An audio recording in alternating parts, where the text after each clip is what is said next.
If this is the first time you're visiting my channel, take a minute and make sure you hit the subscribe button. It really helps me out. So in this episode of DIY Willy, I will show you what I had to do to accomplish a compression test on my 1989 1.6 liter VW turbo diesel. The engine is installed inside my 1986 Suzuki Samurai. If you haven't seen episode 1, I'll put a link in the description below of this video. First, you will see what it takes for me to drain and remove the radiator to gain better access to the front of the engine and remove the injector tubes that provide the diesel from the injector pump to each injector. Then we will remove the injectors and take a look at the compression test kit. We will install the gauge and perform a compression test on cylinder number 4 only. I will complete the tests, but only show number 4 and not show the other 3 cylinders of the test. It just creates too much footage. I will, however, show a diagram at the end of the video showing the compression test for the engine and the results of each test for each cylinder. It'll be 1, 2, and 3, and 4 cylinders. Spoiler alert, it didn't go so well. The numbers are low as I suspected, and we're gonna have to do some major repairs. Please take a minute to comment. Comments will help me to improve my content that I share with all of you. So please comment, subscribe, and give me a thumbs up. So please enjoy, and let's roll the video. Okay, so the next thing I want to do a compression test of the engine through the injectors. So by doing this, I want to remove the radiator hoses, remove the radiator just to give me some room. I have to be able to get into the timing cover to loosen the injector pump and move it back so that I can reach this injector right here and make it easier to get to this injector here, number 1 cylinder. Now on this particular radiator, the petcock didn't work that well. I had to put this little thing here in so that I could drain it. Should be able to do is just loosen this cap right here on this, and the radiator should drain. Now this is a special blue fluid for the German engine, and I want to try to capture it. It's fairly new and clean. I want to make sure I keep it all. It's a 50-50 mix, and I have mixed it with a little bit of distilled water myself because it's expensive. I want to keep it all. Draining the fluid, taking the radiator out, like I said, will give me the access I need to the timing covers. It's much easier to rotate the engine, loosen up the injection pump to move it out of the way slightly. It's actually removing it down to the retarded time. If you move it up, it would be advancing the time. If you move it down, it's retarding the time. So I have a timing mark in place to where it is when it runs. So all I'm going to do is move it down off that mark to give it me some room, like I said, to reach those injectors. I did run it earlier, as you saw, just to get the oil up in the engine and get it warmed up a little bit so that the compression test will be a little more accurate with the oil in the cylinders and the top end of the engine. I suspect a blown head gasket. I'm really hoping that that's what it is. A little history on it is, well, this drains anyway, is a couple years back, the oil cooler line ruptured. I was doing about 70 miles an hour down the freeway and I lost all my oil. When I got off the freeway, I didn't realize it, and the engine seized. I had it towed back to the house. When I got it back after the engine cooled down, it was able to turn over again, but I had to rebuild the oil system in order to properly lubricate the engine. And ever since, you know, the engine suffered some damage. If it's not the blown head gasket, it could be bad rings, seal on the cylinders, damaged cylinders. It could even be in the head, the valves. Who knows? I won't know until I do the compression test and actually know if the compression is down, and then I just got to figure out what it is. I'll go ahead and crack the head, take the head off, look at the head gasket. I suspect there's a damage between cylinders 3 and 4.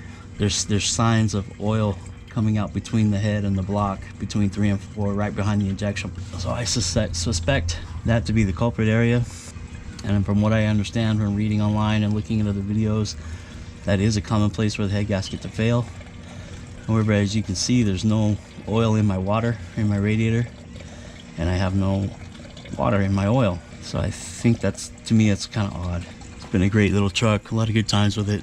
If I can get it going again, I got a cherry bomb exhaust that'll go on it, more straight through, less pressure, let the turbo breathe a little easier. It should make a little more noise. Sound is really good. Turbo is strong, really picks up on boost. It's a great running truck, great driving truck rather, a lot of fun. Let's see if we can do this without losing that much. Hey, pretty good. There we go, that one's full. We'll continue to drain this one. As I said, I want to capture as much as I can of this expensive stuff. Can't help but spill a little bit. When I break the hose, it'll have some in it. We'll take the top hose off first. That one should be dry. Wow, it's going, going, going. Okay, that's just about stopped now. Put the cap back on it so I don't lose it. That system worked really well. I'm glad I did that. The original petcock just quit working and it wouldn't drain. I have to take it off anyway to get it to flow. We'll just put this back on. Cinch it up a little bit right here. And we get the screwdriver, make another mess. Popping the lower radiator hose is gonna splash. We'll get it right here. There's gonna be coolant there. Boy, that was hardly even tight. I'm really surprised that didn't leak. Let's see if we can catch some of this too.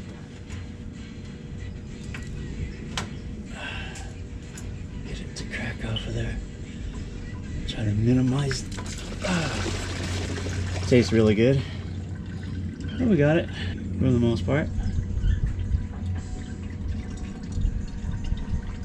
Thought I had the majority of it off. Guess not. Got a little bit of water on the camera. Let that continue to drain for a sec. Really need to come up with a better way to hold these funnels. Try to work on that. Maybe a piece of rubber hose, or I don't know. I think that's something. Probably radiator hose over the end of the thing here. Funnel sitting there. That might work. Okay.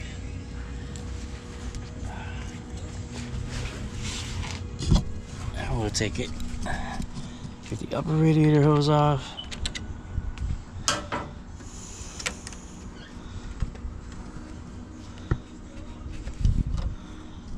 I know this one always sticks a little bit. There we go. Should have broke the seal. Perfect. Take that one off. Come around. Get this one off. Okay, this is just gonna give me the room I need to get in here and actually do the work. There we go. Take the clamp off so I don't lose it. Pull the hose out.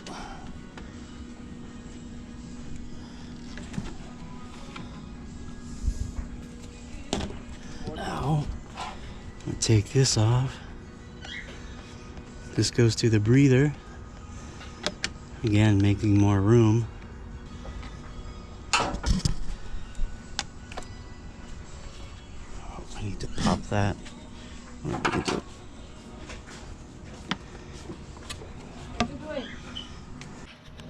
Alright, to continue getting the radiator out, it's these two bolts and two on this side on the same. They're 12mm.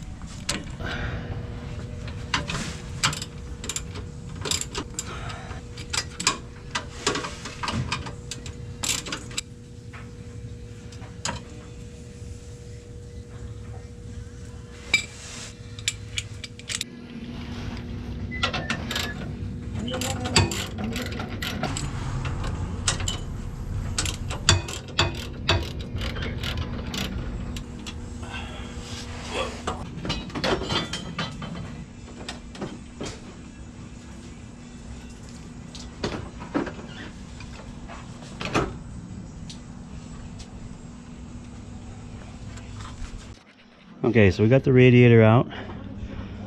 You can see down here, you can see the mount for the alternator down there. How I manufacture this is actually off of a Toyota truck. There's the mount here, the adapter plate going on there. Let me get the intake off, get a better look at the turbo. Makes more room. Don't really need to take it off, but we just prefer to take it off. There we go. Now it frees up a lot of room. Get in there. Turbo is kind of dirty, but it spins good and spools up well. It works, but it is dirty. I would like to get it off and just get it rebuilt. I'm sure it's quite cluttered up in soot.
Get the ejector pipes out of the way.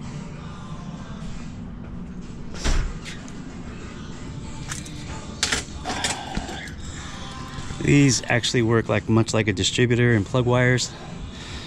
Each injector fires at a certain time. The pump controls which one as like the timing device. Here's a good shot of the radiator with an oversized cooling fan because this thing did run hot. I made a custom shroud for it along with the modified mounts. Works very well. At this point, we can take these hoses off.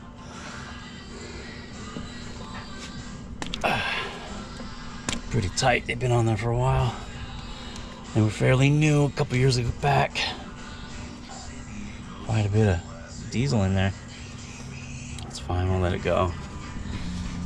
Well, this with the timing cover off, as you saw earlier, this is the intermediate shaft. This shaft runs through the block, turns the vacuum pump here that works the brakes, and also the oil pump on the bottom. This is the tensioner for the timing belt, camshaft sprocket, and the fuel pump sprocket. These are the injectors, number 4, 3, 2, and 1. Down here, behind the radiator hose, you can see where it's a little wet. It was wet before I took the injectors off, but that's where I suspected the head gasket's damaged. Okay, what we've got now is I want to get the engine timed. There's 3 points of timing: crank, camshaft on the back. There's a plate that goes in there, and here on the fuel pump. Got to align this up with the hole in the back plate. The best way to do that is to get, it's a 19 millimeter, and just stick it down on the crank bolt down here on the bottom and rotate the crank until that comes up in the right spot.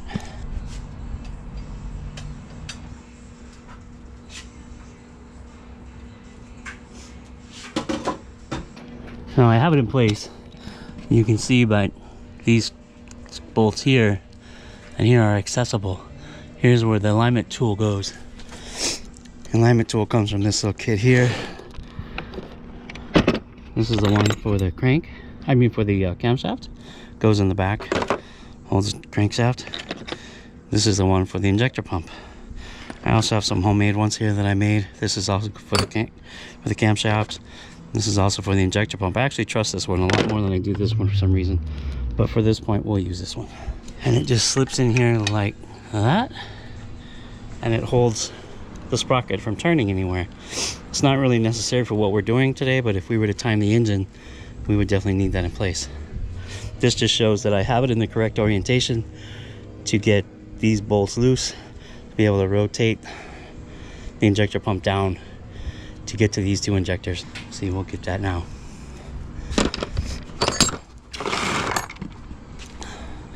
I also have a socket I got from Amazon.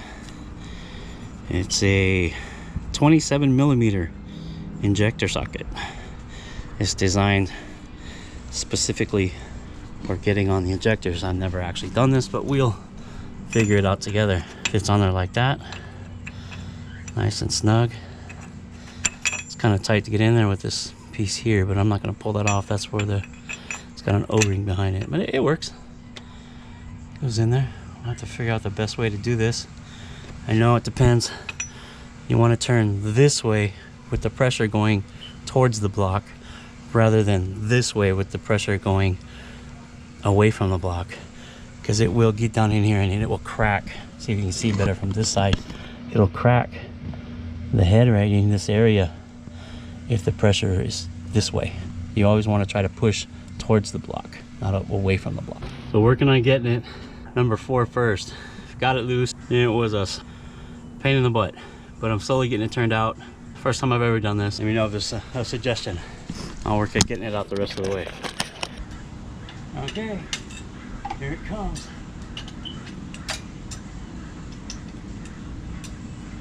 See if we can do it by hand.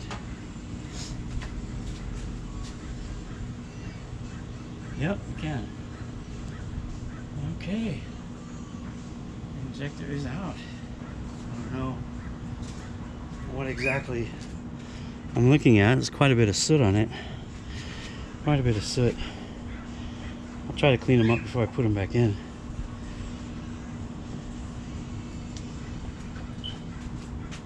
See, bring you over here, you can see down in the hole, like me. See, there's a heat shield down there.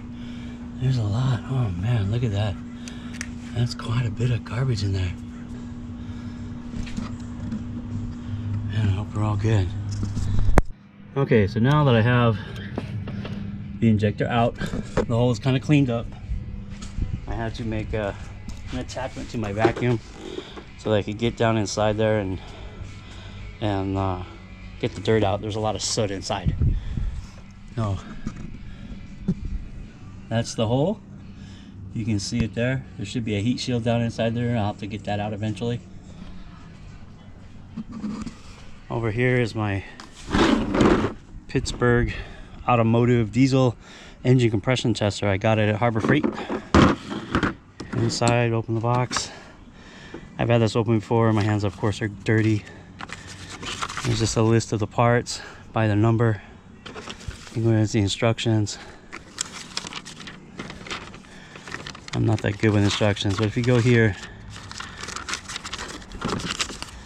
this shows you the parts that you kind of need. So I have the old injector here. That's really dirty. So I'm gonna match the threads up.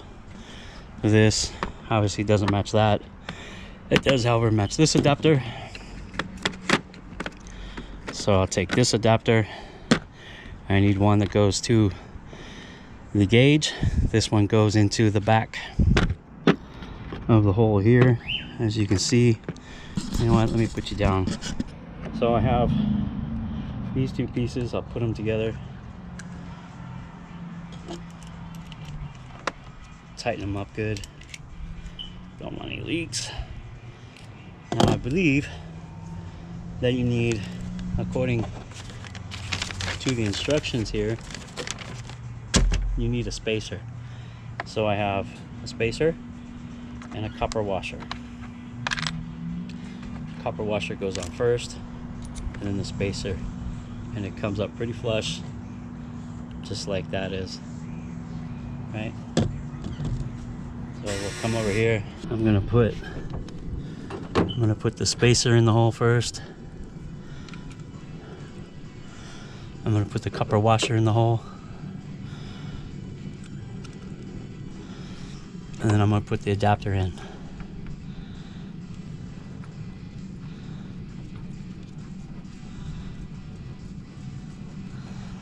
Now I suspect that these cylinders are low on compression. That's why the engine doesn't want to start. If I'm wrong, well, something else is going on.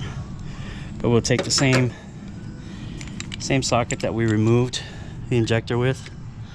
to tighten it back up. Get it getting tight here. Oops. Kind of hard to do with one hand. Gotta get it tight in there. Pull it out. You can see the adapter there. And I need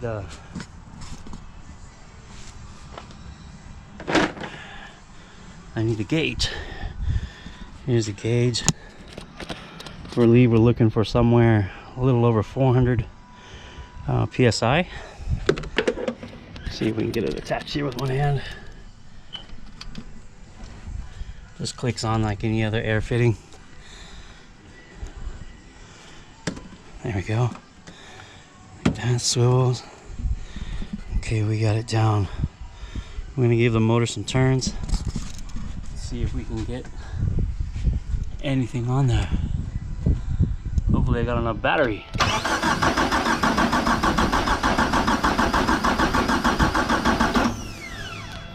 A couple more here, just for good measure.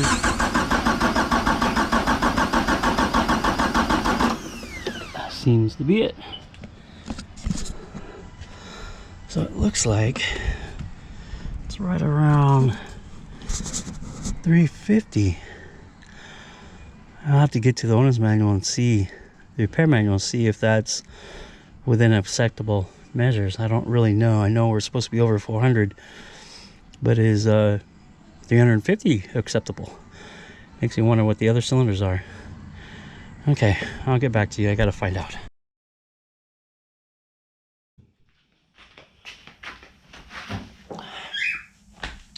I hope you were able to catch the results that I showed here. You'll see the compression test is way below the factory spec. This is most likely the main problem for this little engine not starting. I plan on doing a head gasket replacement, and I've already bought some of the parts. We'll see a reassembly video, we'll see some cleanup and stuff like that. But in the meantime, thank you. Please don't forget, make sure you subscribe to my channel. I have lots of content coming up. My future projects will most likely be with my cars that I have. Either one of my golf carts. I've got some projects for those. And I have a small mini bike that you've probably seen. It's the Honda Moto, I believe. And I've seen a couple guys do on YouTube where they put gas engines in them. Mainly 2-stroke, but I'm going to put a 4-stroke. I have a 79cc that's going in there. Really excited for that project. I have another golf cart that's stuffed over in the corner. I've got this Baja behind me. Lots of projects to do. So I've even got a dead lawnmower. That lawnmower, I need to cut my grass. These rains we've had lately, the grass is growing like mad. And I need to get that stuff cut before the dog doesn't even want to go out there anymore. So I really need to get it cut. Who knows? Whatever else I come up with, and along the way that I can build and make content and share with everybody. I really enjoy doing that. So please leave comments. I read all of them, and they will also help me provide better content. Tell me what you want to see. Even if you want to know more about what we've already filmed, please just ask questions. Lastly, I want to say that if you have a project you are working on, make sure you do something, no matter how big or small, every day to that project. Don't wait for tomorrow. And with that said, thanks for watching. Bye.